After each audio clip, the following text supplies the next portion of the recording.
Dave and I had the privilege of visiting Venice, Italy. As we arrived in the old city via bus, we got out and walked over the bridge over the Grand Canal, just amazed at what we could see. Eventually, we found our hotel, which wasn't too far away.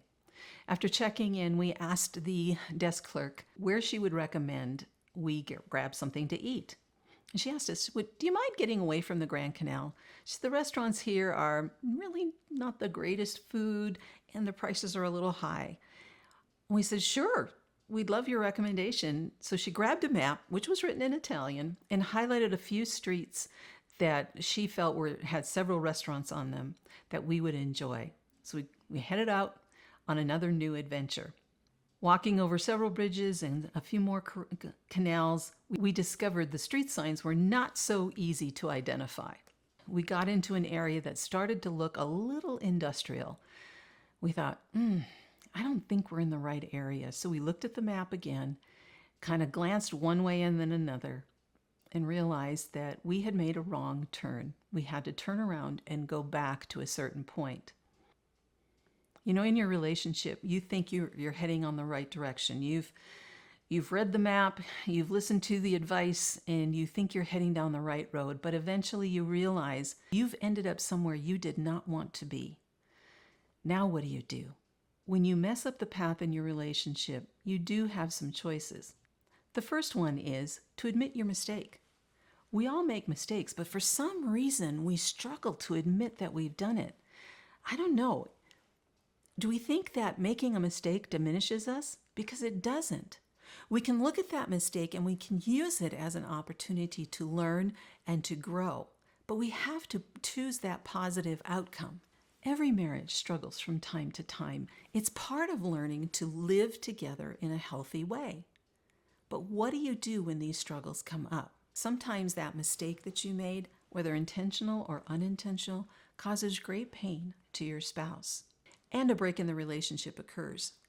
At this point, you can continue stubbornly in the direction you are going, believing that maybe you're going to find a side street or something that's going to get you back to where you wanted to go.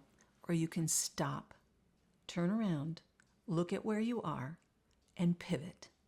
I wonder if some of the most valuable words we can say to our spouse is, I'm sorry, I was wrong.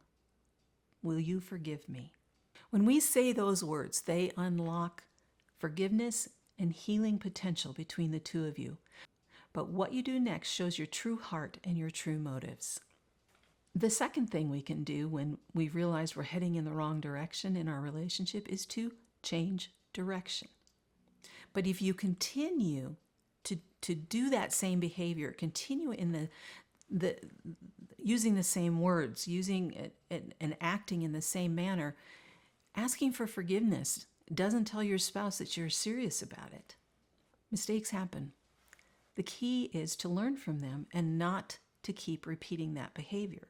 Repeated behavior just says, well, I know I got caught and I don't want to get caught. What shows the true heart change is when you change direction. Have you betrayed your spouse financially, emotionally, mentally, or sexually? True repentance requires you to change direction and choose a different way. Unchecked infidelity will eventually destroy your relationship in one way or another. But this doesn't have to be your story, because it's up to you. You can change direction. You can show your spouse that you recognize that habit, that behavior, that way of interacting with them is causing harm, and you care more about them and want to change that behavior. You want to restore that relationship with them, and you're willing to do whatever it takes.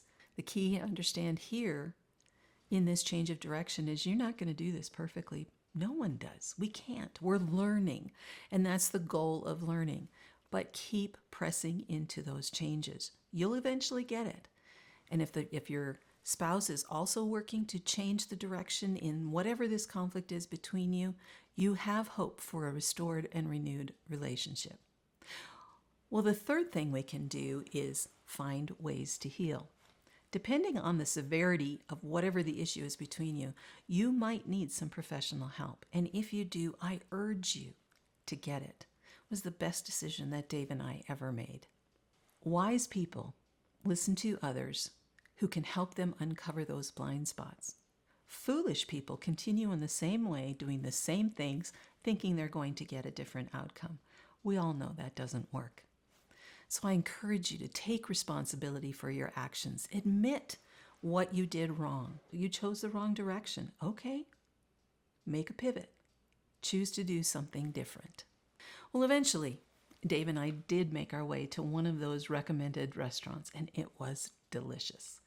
We sat down underneath an umbrella table next to the canal and guzzled some water, enjoyed some bruschetta and pizza with fresh ricotta and spinach, and also enjoyed the breezes coming off the canal. Where does your relationship need to change direction? Are you heading the wrong way? If you need help recognizing that you need to stop, pivot, and go a different way, please reach out. I'd love to help you. Just go to kirstendsamuel.com, click the big blue button, and let's talk.